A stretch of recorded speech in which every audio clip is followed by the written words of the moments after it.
Bonjour à tous. Je vous salue fraternellement en Jésus-Christ. C'est toujours une joie de voir des visages amis. Faites-moi un beau sourire. Montrez-moi que vous êtes content de me voir ce matin. Voilà. Moi aussi également. Merci au pasteur pour l'invitation. Merci à Diogène. Merci au comité d'église pour cette invitation. J'ai la joie d'être donc avec vous aujourd'hui dans un temps particulier, puisque comme l'a dit Christian, je visite l'ensemble des églises de cette fédération pour mettre les églises, comme on dit, au travail, mais plus précisément pour ce que l'on appelle l'évangélisation de rue. L'idée, c'est de permettre aux églises de marquer leur présence dans les différentes villes où nous sommes situés. Et pour ce faire, nous utilisons un certain nombre de techniques pour justement se faire connaître auprès de nos concitoyens. Et cet après-midi, j'aimerais vous inviter à vivre quelque chose ensemble. Ensemble, parce que l'idée, c'est que cette technique puisse être développée et mise en pratique au niveau de cette communauté. Et pour cela, je vous invite à revenir cet après-midi et à vivre en ce temps ensemble. C'est un temps particulier parce que c'est un temps où chacun a la possibilité de sortir de sa zone de confort et de vivre des expériences extraordinaires. Avant toute chose, je voudrais vous inviter à incliner la tête et nous prierons ensemble. Tendre Père, en ce matin, je te demande de parler à ton peuple et de permettre que je ne sois que le micro par lequel tu parleras. J'ai besoin de toi, fortifie-nous, et que ton peuple soit édifié. En Jésus, nous te prions. Amen. Amen. Laissez-moi voir les mains de ceux qui sont fiers d'être adventistes du 7e jour. Waouh! Magnifique! Moi aussi, je suis fier. Alors, certains vont dire, je suis un peu prétentieux peut-être. C'est difficile d'affirmer comme cela que l'on est fier d'être. Mais je suis fier d'appartenir à cette église parce que cette église a une histoire. Une histoire qui perdure jusqu'à aujourd'hui. Il y a quelques années de cela, des hommes et des femmes ont commencé à étudier la parole. En d'autres termes, ils se sont mis à réétudier les prophéties. Et ne voilà-t-il pas qu'ils sont convaincus que Jésus-Christ va revenir? Alors, plus ils étudient, plus ils sont convaincus que Jésus va revenir. Et ils essayent et ils comprennent justement, en étudiant, qu'il y a une date qui tombe et qui correspond au retour du Christ. Ainsi, plus ils étudient la prophétie biblique, plus ils sont convaincus que Jésus va revenir le 22 octobre 1844. Oh! Quelque chose d'extraordinaire est en train de se passer. Un réveil est en train de naître dans toutes les États-Unis et ce qui se présente, c'est que ceux qui étaient sceptiques commencent à devenir convaincus que oui, quelque chose va bien se passer. L'histoire nous dit qu'ils sont à peu près 5000 et des 5000, ils vont grossir rapidement pour arriver à un nombre de 150 000. Est-ce que vous imaginez un peu la scène? Des hommes et des femmes parlent entre eux et se disent que réellement Jésus-Christ va revenir. C'est l'euphorie, c'est l'effervescence. Ainsi, plus ils étudient, plus ils sont convaincus que Jésus-Christ va revenir. Je voudrais vous inviter à prendre vos Bibles dans Apocalypse chapitre 10 avec moi, pour comprendre exactement que tout cela avait été annoncé. Cette situation dans laquelle ils vont se trouver et dans laquelle justement il va y avoir quelque chose d'extraordinaire qui va se passer. Le texte, Apocalypse chapitre 10, est l'un des textes centraux de l'Apocalypse, puisque vous savez que l'Apocalypse se décompose en 3 parties. Une première partie, la partie centrale, et la deuxième partie beaucoup plus eschatologique, la première étant beaucoup plus historique. Et dans le chapitre 10 qui nous intéresse, il nous est présenté un ange. Un ange qui se présente justement, et au verset 2, on nous dit que cet ange tient dans sa main un petit livre ouvert. Il posa son pied droit sur la mer et son pied gauche sur la terre. Et cet ange, justement, au verset 5, on nous dit qu'il lève la main vers le ciel. Et là, il dit clairement qu'il n'y aura plus de temps. Au verset 6. Voilà un ange qui, justement, vient révéler une parole prophétique sur la terre. Il a un pied sur la terre, un pied sur la mer. En d'autres termes, son message est universel. Et la particularité de cet ange, c'est qu'il s'agit réellement de Jésus-Christ lui-même. Parce que cet ange fait quelque chose d'extraordinaire. Il tient un livre dans sa main. Ce livre, il est ouvert. Et lorsque l'on étudie, on comprend qu'il s'agit du livre de Daniel qui lui-même a été fermé. Je vous invite à prendre vos Bibles dans Daniel chapitre 12 au verset 4 et vous verrez que ce livre a été scellé. Et là, on comprend donc que l'ange invite les hommes et les femmes, la terre entière, à étudier de nouveau le texte biblique pour justement comprendre toutes ces révélations. Alors comprenez bien, le livre de Daniel a été scellé, et là on nous dit que ce livre est ouvert. En d'autres termes, cette révélation est accessible à tous. Mais là où je suis interpellé, c'est que le texte nous dit clairement que tous les hommes ont donc la capacité de pouvoir étudier cette prophétie. Et plus on avance, plus on comprend qu'il ne s'agit pas d'une n'importe quelle prophétie. Regardez ce que le verset suivant nous dit. Il nous dit clairement que « Mais qu'au jour de la voix du 7e ange, quand il sonnerait de la trompette, le mystère de Dieu s'accomplirait comme il l'a annoncé à ses serviteurs, les prophètes. » Il s'agit d'une prophétie particulière qui, justement, va mettre en exergue quelque chose d'extraordinaire.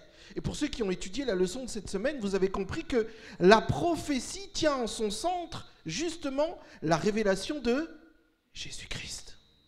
Quel est le mystère de Dieu? Est-ce que ça vous parle? C'est quoi le mystère de Dieu? Qui peut me dire c'est quoi le mystère de Dieu? Le mystère de Dieu? Oui, le mystère de Dieu, c'est Jésus-Christ. Colossiens chapitre 2 nous dit que justement, le mystère de Dieu, c'est Jésus. Est-ce que vous savez pourquoi c'est un mystère? Parce que dans la réalité, va expliquer cela. Comment tu t'appelles? Christian? Aussi. Ah ben il n'y a que des Christians ici. Christian, imagine, tu parles à un pote à toi, un copain, et tu lui dis, tu sais, voilà, Dieu s'est fait homme, il est venu, il est né d'une femme qui n'avait connu personne, et il est venu au monde. Il a grandi, il s'est offert sur la croix pour le pardon de nos péchés. Alors ton ami te regarde avec des grands yeux et il te dit, mais comment il a fait pour naître? Il est venu de rien? C'est un mystère, n'est-ce pas? On appelle ça le mystère de l'incarnation. Personne ne peut l'expliquer. C'est un mystère que personne ne connaît. Mais ce mystère, il a bien eu lieu, puisqu'il s'agit de Jésus-Christ. Dieu fait homme. Vous êtes d'accord avec moi? Il s'agit de Jésus-Christ. Et ça, c'est une révélation extraordinaire. Et on comprend que justement, le centre de cette prophétie que l'on doit étudier, qui se trouve dans le livre de Daniel, est une prophétie qui met au centre justement l'incarnation et la venue de Jésus-Christ.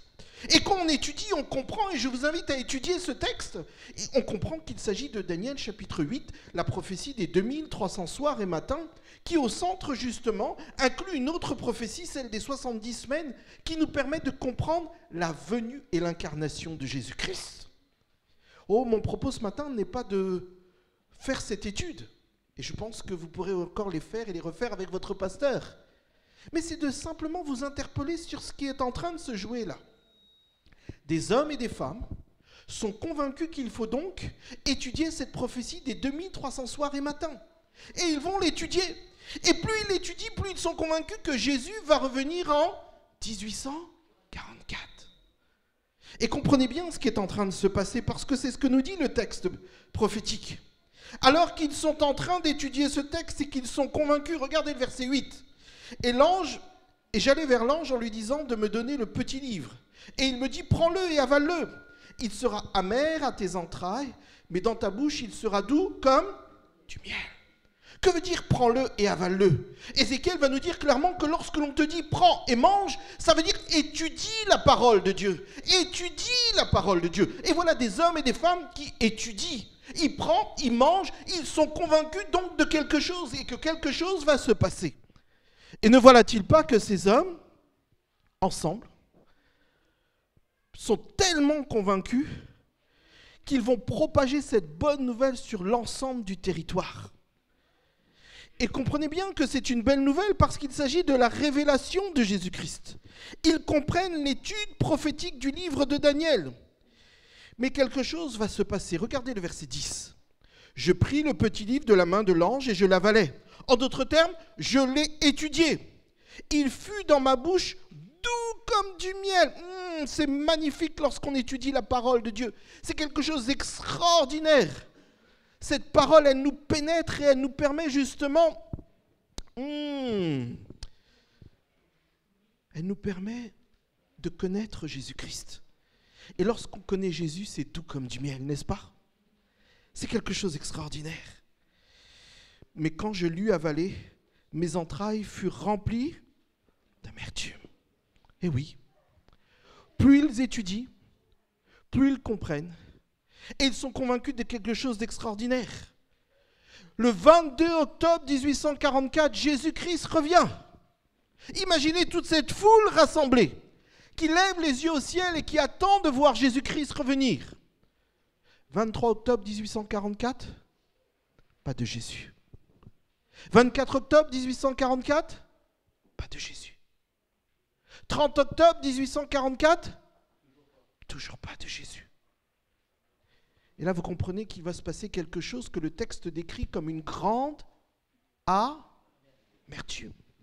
Certains vont parler d'une grande déception. En d'autres termes, ils avaient tous vendu. Ils étaient là, prêts à partir et à recevoir leur sauveur. Mais Jésus-Christ ne revient pas. Et l'histoire va nous dire que de 150 000, le petit groupe va vite fondre. Et ils vont se retrouver à même pas 3500 en 1863. Et en 1863, 3500 personnes vont se réunir, plus précisément le 21 mai 1863. 3500. Et ils vont réétudier la prophétie tous ces derniers mois auparavant. Et ils vont donc se donner un nom. Est-ce que vous savez de qui il s'agit? Ils vont se donner le nom d'adventistes du 7e jour. Et là, parce qu'ils sont convaincus que cette prophétie annonce quelque chose d'autre. Alors comprenez bien, pour la petite histoire, je vais vous le dire. Ils étaient convaincus que Jésus-Christ revenait. Mais en 1844, ce qui s'est passé était totalement différent. Et les jeunes, comprenez bien, la révélation prophétique vient d'un jeune. Un homme qui s'appelle Hiram Edson, qui lui, alors qu'il traverse un champ, va avoir une vision. Et Jésus-Christ va se révéler à lui et lui faire comprendre qu'en réalité, non, il ne revient pas. Mais il se passe quelque chose d'extraordinaire dans le ciel. Jésus-Christ passe du lieu saint au lieu très saint. Et là, ce jeune homme va courir pour aller voir le groupe en question qui est réuni et il va leur dire, Jésus-Christ continue son ministère et il est passé du lieu saint au lieu très saint. Mais reprenez le texte avec moi d'Apocalypse chapitre 10, parce que c'est là où j'en arrive avec vous. Puis on me dit, il faut que tu prophétises sur beaucoup de peuples, de nations, de langues et de rois. En d'autres termes, toi, groupe qui a compris, toi qui sais que Jésus-Christ n'est pas revenu mais qu'il reviendra, il faut que tu prophétises. Si tu te sens comme héritier de ce mouvement, il faut que tu puisses utiliser le même leitmotiv. Est-ce qu'on se comprend? Laissez-moi voir encore les mains de ceux qui sont fiers d'être adventistes du 7e jour. Oh! En d'autres termes, il y en a un pour moi là. Hein? Oh! Le texte est en train de dire que si tu te reconnais comme adventiste du 7e jour, ce qui est écrit là est pour toi. Tu es héritier de ce mouvement. héritier de ce mouvement, de ces hommes et de ces femmes qui sont convaincus que Jésus-Christ revient. Parce que tu es convaincu que Jésus-Christ revient, le texte dit, il faut que tu prophétises de nouveau. Mais pas simplement là, comme ça, hein, sur beaucoup de peuples, de nations, de langues et de rois. En d'autres termes, à toute la terre, Dieu cherche des hommes et des femmes capables de lancer ce cri, ce grand cri. Et pas n'importe quel type de femme. Des hommes et des femmes qui étudient la prophétie. Des hommes et des femmes qui étudient la parole. Des hommes et des femmes qui sont convaincus justement que Jésus-Christ revient. Amen. Mais là, quelque chose se passe. C'est que cette Église, plus le temps passe, perd de son allant et considère que justement, elle n'est peut-être pas celle qui doit justement prophétiser. Et ce matin, j'aimerais vous dire, oh, le temps est là. Le temps est venu pour que cette Église prophétise de nouveau. Amen. Si tu es convaincu justement qu'un grand cri doit être lancé, la question se pose. Comment tu te prépares à lancer ce grand cri? J'aimerais t'inviter à prendre Apocalypse chapitre 18 avec moi. Apocalypse chapitre 18. Apocalypse chapitre 18. Et alors que, justement, c'est la continuité du chapitre 14, d'accord? Et là, on comprend qu'il y a un ange qui va crier. Après cela, je vis entendre descendre du ciel un autre ange qui avait une grande autorité. Et la terre fut éclairée de sa gloire. Il cria d'une voix forte, disant, elle est tombée, Babylone la grande. Elle est devenue une habitation de démons, un repère de tout esprit impur, un repère de tout oiseau impur et odieux.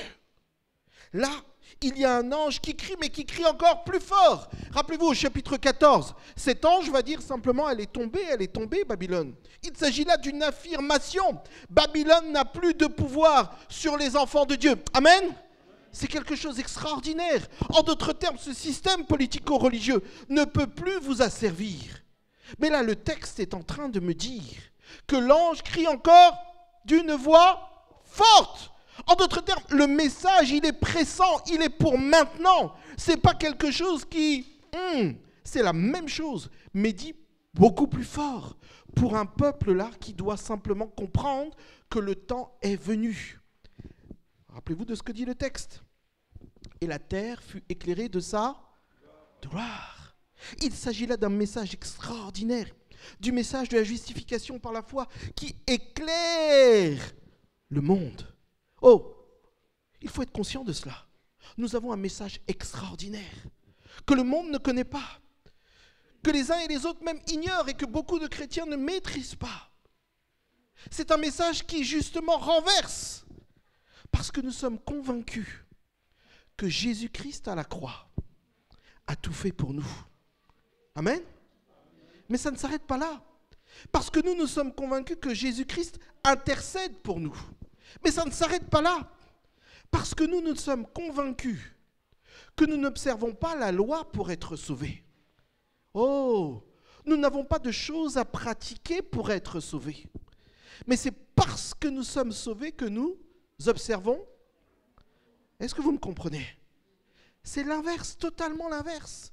Parce que nous mettons l'emphase sur quelque chose d'extraordinaire.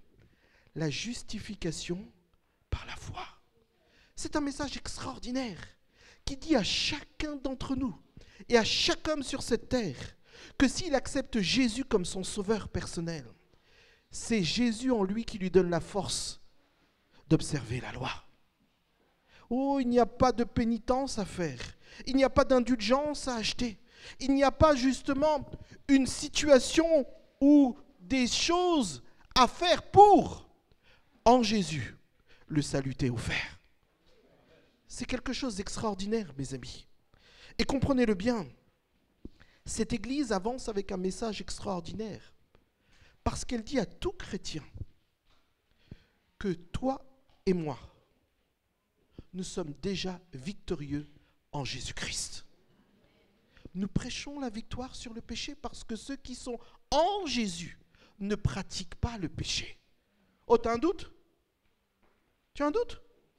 Oh, je reviens. Je prends Diogène. Hé, Diogène. Je ne vais pas prendre le pasteur. Hé, Diogène. Est-ce que vous connaissez Diogène? Oui ou non? Ok. Est-ce que le Diogène, vous le connaissez depuis longtemps? Oui, oui. Bon. Est-ce que le Diogène de 2025 est le même que le Diogène de 2022? Ah! En d'autres termes, l'Esprit du Seigneur a travaillé en lui. Amen.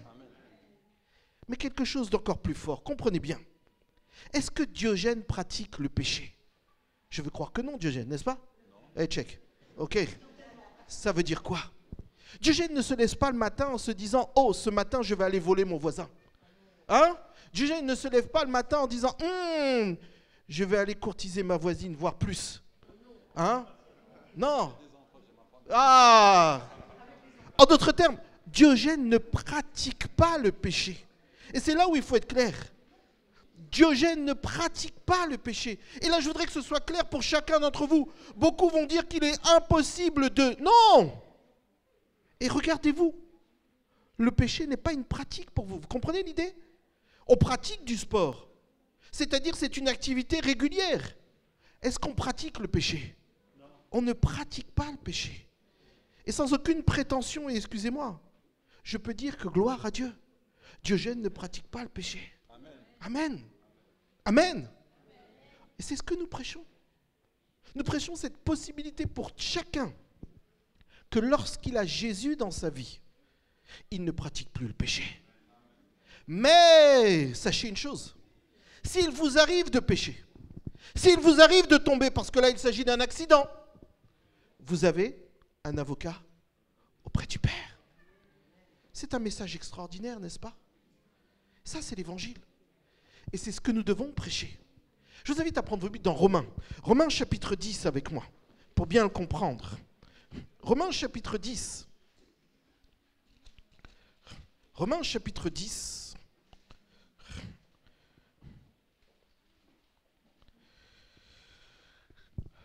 À partir du verset 14. 13 même.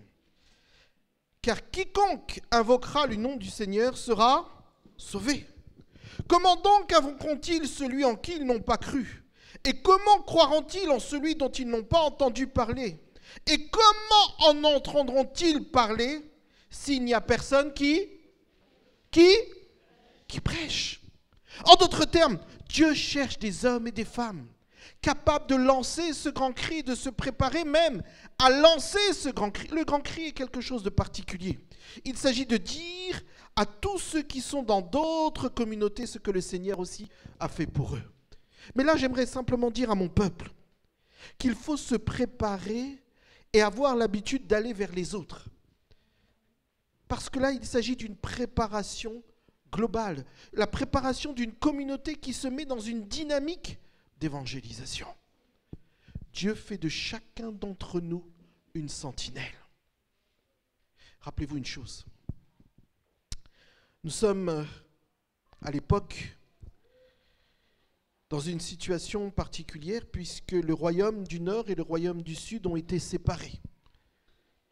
Rappelez-vous, le royaume du Nord a pour capitale Samarie et le royaume du Sud a pour capitale Jérusalem.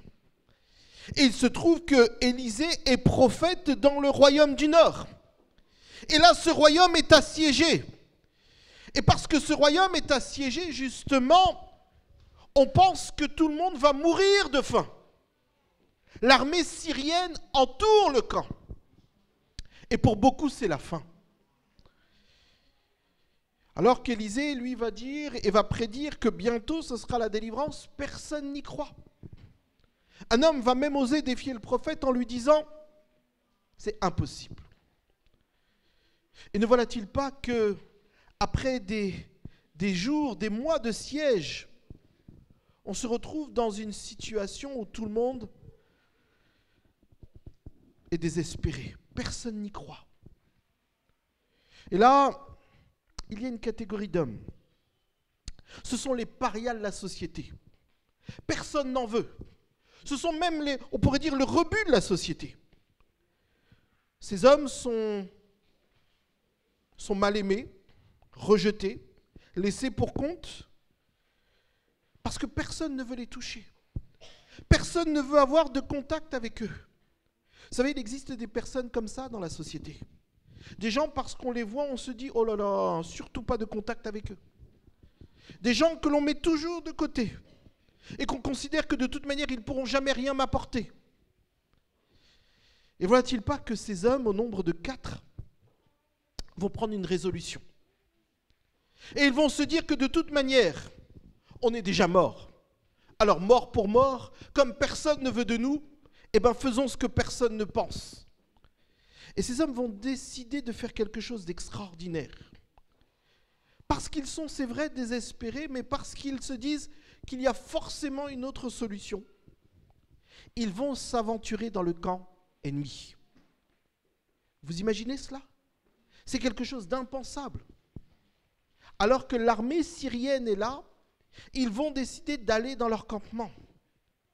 Et là, quelque chose d'extraordinaire va se passer. Je vous invite à prendre vos Bibles dans 2 Rois chapitre 7, rapidement pour lire cela avec moi. 2 Rois chapitre 7. Alors qu'ils sont là, ils se disent en le même. Il y avait, au verset 3, il y avait à l'entrée de la porte 4 lépreux qui se dirent l'un à l'autre, « Quoi, resterons-nous ici jusqu'à ce que nous mourions? Si nous songeons à entrer dans la ville, la famine est dans la ville, et nous y mourrons. Et si nous restons ici, nous mourrons également. Allons-nous jeter dans le camp des Syriens? S'ils nous laissent vivre, nous vivrons, et s'ils nous font mourir, nous mourrons. » Voilà des hommes qui sont résolus. Quoi qu'il en coûte, coûte que coûte, de toute manière, on n'a rien à perdre, donc on y va. Et alors qu'ils arrivent dans le camp des Syriens, quelque chose d'extraordinaire va se passer. Ils vont découvrir que le camp est vide, qu'il n'y a plus personne. Mais que s'est-il passé? La Bible nous dit que le Seigneur avait fait entendre un bruit de chars et un bruit de chevaux dans ce camp, au point que l'ennemi d'Israël a été dispersé. Et là, alors qu'ils se rendent dans le camp, ils vont constater par eux-mêmes que le camp est vide. Alors imaginez la scène. Ces lépreux sont là, dans une opulence extraordinaire. Il y a là tout ce qu'ils ont toujours désiré. Il y a même plus à manger que ce qu'ils voudraient. Le camp est pour eux tout seul. Et alors qu'ils sont en train de se restaurer et de vouloir prendre tout pour eux, il y a là quelque chose qui va se passer. Il y a comme une prise de conscience au verset 9. Et je voudrais que vous puissiez lire ce texte. 2 Rois chapitre 7, le verset 9. Puis de se dire l'un à l'autre, nous n'agissons pas bien. Cette journée est une journée de bonne nouvelle. Si nous gardons le silence et si nous attendons jusqu'à la lumière du matin, le châtiment nous atteindra. Venez maintenant et allons informer la maison du roi. Voilà ces hommes qui prennent conscience qu'ils ne peuvent pas garder cette bonne nouvelle pour eux tout seuls.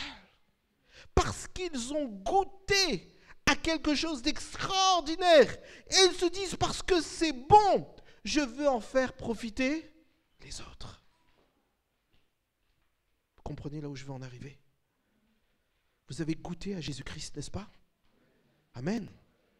Et parce que vous avez goûté à Jésus-Christ, vous voulez partager cette bonne nouvelle à tous ceux qui sont autour de vous.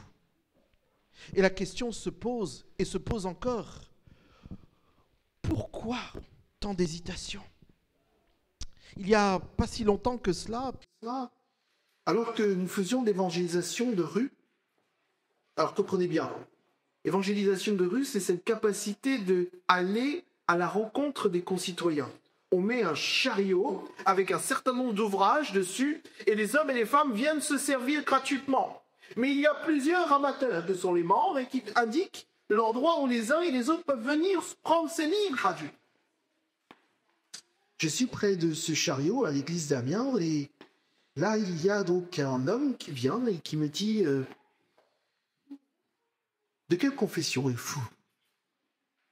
Alors, je lui explique tout fier que je suis adventiste du 7e jour et je lui montre où est le local où se réunit l'église. Et puis cet homme me dit, il se présente, il me dit qu'il est donc secrétaire du diocèse, etc. Puis il me dit, mais depuis quand les adventistes sont dehors? Mais je vais lui dire que j'étais en main parce que je ne savais pas quoi dire.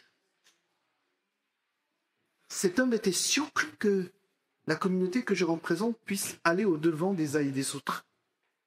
Et je peux vous dire que ça m'a fait beaucoup réfléchir. Et j'aimerais vous inviter à comprendre que tout le monde nous observe. Tout le monde nous guette. Et tout le monde se demande, mais qu'est-ce que nous faisons réellement? Alors je vous pose la question.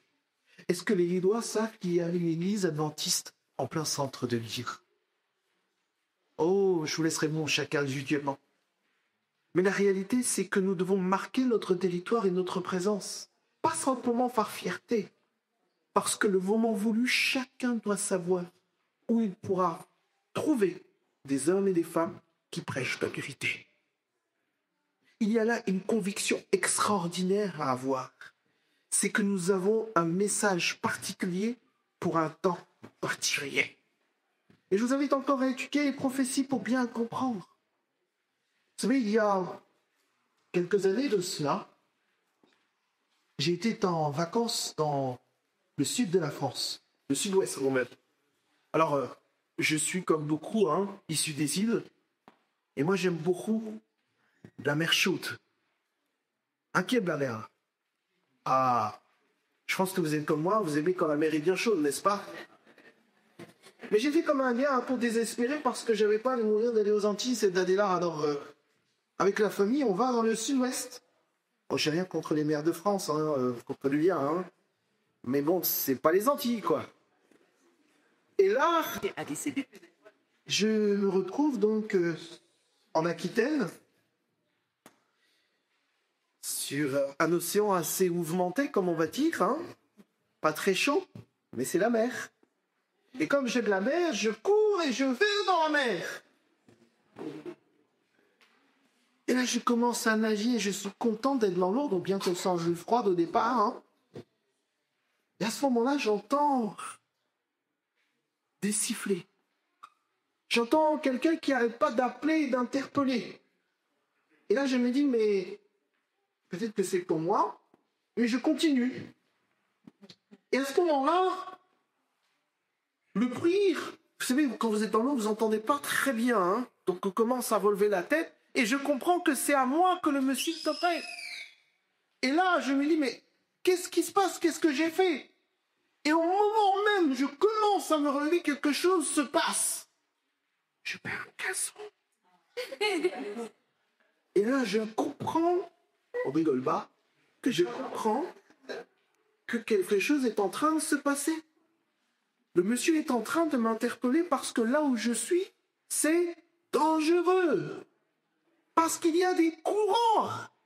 Et à ce moment-là, vous savez, par fierté, je rebonge dans l'eau, je remets ce qu'il faut, et je me lève. Et le monsieur de m'indiquer qu'il faut me rabattre. Parce qu'il y avait, excusez-moi, je ne le savais pas, il y a ce qu'on appelle des couloirs de nage. Et qu'il fallait être dans le couloir de nage. Je me suis posé la question. Pourquoi un homme que je ne connais ni d'Ève ni d'Adam? Pourquoi un homme qui ne me connaît pas, que je ne connais pas, veut à tout prix me sauver? Pourquoi cet homme s'écosille comme cela, siffle comme cela, se précipite sur la plage et fait beaucoup de gestes alors qu'il ne me connaît pas? C'est parce qu'il s'agit là d'un homme qui a pris son travail à cœur. C'est un sauveteur. Et ce sauveteur a pour fonction de sauver tous ceux qui risquent de perdre leur vie. Dieu a fait de toi et de moi des sauveteurs au nom de Jésus-Christ. Dieu t'appelle et il m'appelle à sauver tous ceux qui en ont besoin. Oh, je sais. Et ça, je sais. Beaucoup ont peur et se disent, mais qu'est-ce que je vais dire aux uns et aux autres? Comment est-ce que je vais parler aux uns et aux autres? Mais ce n'est pas à toi de savoir ce qu'il convient de dire. C'est Jésus qui met les paroles dans ta bouche. Oh, laisse-moi te rappeler quelque chose. J'en suis pas fier, mais c'est quelque chose qui m'a marqué et traumatisé. Non. Je suis en évangélisation de rue à Rennes. Et alors on est sur cette grande place-là. Vient un jeune homme que je vois sur la place. Et là, je lui dis, bon, comme d'hab, hein, je vais l'accoster. Et quand j'accoste ce jeune homme, je lui dis, oh toi, tu ne sais pas aimer. Oh. Moi-même, je me reprends et je me dis, mais qu'est-ce que j'ai dit? Et comment tu peux accoster quelqu'un et lui dire ça comme ça? C'est ce qui est dans ma tête. Et le jeune homme qui est en face de moi, à ce moment-là, se met à pleurer. Je lui dis, mince Seigneur, qu'est-ce que j'ai fait encore? Et là, je me rends compte qu'en réalité, il y a quelque chose qui est en train de s'opérer. Donc, ce jeune homme me dit, c'est exactement ce que ma copine m'a dit ce matin en adolescence. Et il s'est mis à pleurer, il s'est mis à pleurer. Et là, je comprends que le Seigneur a mis ses paroles dans ma bouche pour que je puisse ouvrir à quelqu'un. Mais moi, je suis surpris et ébahi. Et là, on va commencer à discuter ensemble. Et je vais lui présenter Dieu parce que je vais lui dire clairement que le seul qui peut nous donner la capacité d'aimer, c'est Dieu. Depuis, on a échangé. Il a été un livre sur le mariage, sur la vie conjugale. Et puis, on a discuté plus, mais c'était quelque chose d'extraordinaire. C'est ce que Jésus-Christ peut faire avec chacun d'entre vous. À partir du moment où tu te laisses disposer par l'Esprit, il peut t'utiliser pour toucher au cœur. Est-ce que tu y crois? Amen? Amen. C'est quelque chose d'extraordinaire. Et le Seigneur t'invite simplement à le laisser agir. Ce matin, j'aimerais vraiment que cette église comprenne quelque chose. Il y a beaucoup de joie à être ensemble. Beaucoup de joie à faire des programmes ensemble. Beaucoup de joie à pouvoir passer du temps à faire ce qu'on appelle les réunionites. Mais comprenez les choses. Le monde à l'extérieur se meurt. Et ils ont besoin d'entendre parler de l'amour de Jésus-Christ. Leur Dieu veut t'utiliser pour sa gloire. Et ça, comprends-le. Parce que c'est une certitude. Et je voudrais t'inviter à prendre un texte que tu connais, mais insister sur un point avec toi en Matthieu chapitre 28. Quand tu prends Matthieu chapitre 28, il y a peut-être quelque chose qui va t'interpeller pour ceux qui ont l'habitude de lire ce texte. Au verset 18, Jésus s'approche de ses disciples et va leur dire « Tout pouvoir m'a été donné dans le ciel et sur... » Rappelez-vous à cet ange, hein, dans le ciel et sur...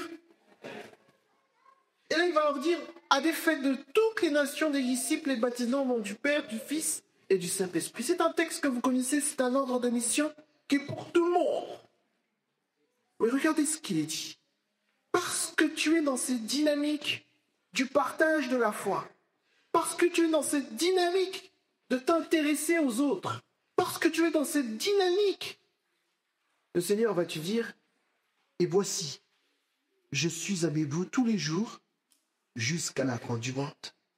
On place souvent ce verset dans d'autres contextes, mais non, le contexte est clair, et le texte est clair.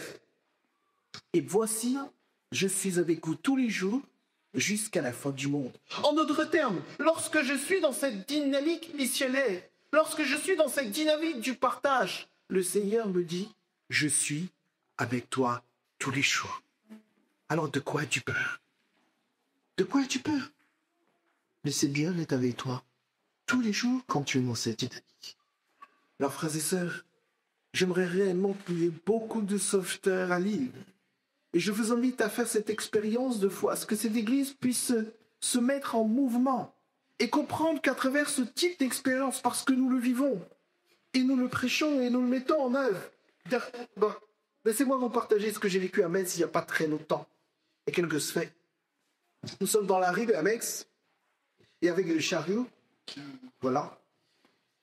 Là, tout le monde est fasciné par le chariot. Là, il y a 3 jeunes qui arrivent. Et ces 3 jeunes connaissent la vie. 3 jeunes de l'église évangélique. Et ils s'approchent de moi et ils commencent à poser un certain nombre de questions. Et là, c'est magnifique. Parce qu'ils sont convaincus que Jésus a aboli la loi. Oh, mes amis, j'ai pris mon pendant 45 minutes par la grâce de Dieu. Nous aurons une étude pique comme ça. Et c'était remarquable. Et à la fin, ces jeunes me disent, bon, donne-moi ton adresse, donne-moi ton numéro de téléphone, on va voir quand est-ce qu'on peut venir étudier à Vieux-Toire. Alors le master est d'un côté de moi, je lui dis, tiens, prends. Parce qu'ils ont besoin d'en savoir plus. Ils étaient convaincus que la loi avait été abolie. Mais vous comme moi, nous savons qu'en Jésus, cette poire petite nuée de verre, c'est quelque chose d'extraordinaire. Il y a des hommes et des femmes qui ont soif. Il faut juste des hommes et des femmes qui soient courageux et prêts à leur dire ce que Jésus-Christ a fait pour eux. C'est une opportunité que Dieu donne à chacun d'entre vous. Ne vous disqualifiez pas pour cela. Et cette Église a la possibilité, c'est ce que nous demandons au niveau de la fédération, de mettre en place un roulement. On connaît le bien. Oh, il n'y a pas besoin de beaucoup de personnes. Même pas 6 personnes suffisent pour faire tourner le chariot chaque semaine. 3 groupes de 6 suffit amplement. Alors cet après-midi, je veux qu'on soit beaucoup plus nombreux parce que j'aimerais montrer la technique à tous, puisque nous aurons ce que l'on appelle un travail, un TD, entre guillemets, dans le sens que ce sera concret et pratique, sur la place pour tout le monde. Mais ce que je veux dire, c'est que si après, alors que les autres ont des activités ou autres, 3 groupes, chacun composé de personnes différentes, se donnent comme résolution, tous les samedis, à la même heure, au même endroit, d'être présent, ça c'est quelque chose de magnifique pour Dieu. Et par expérience, je me dis pourquoi.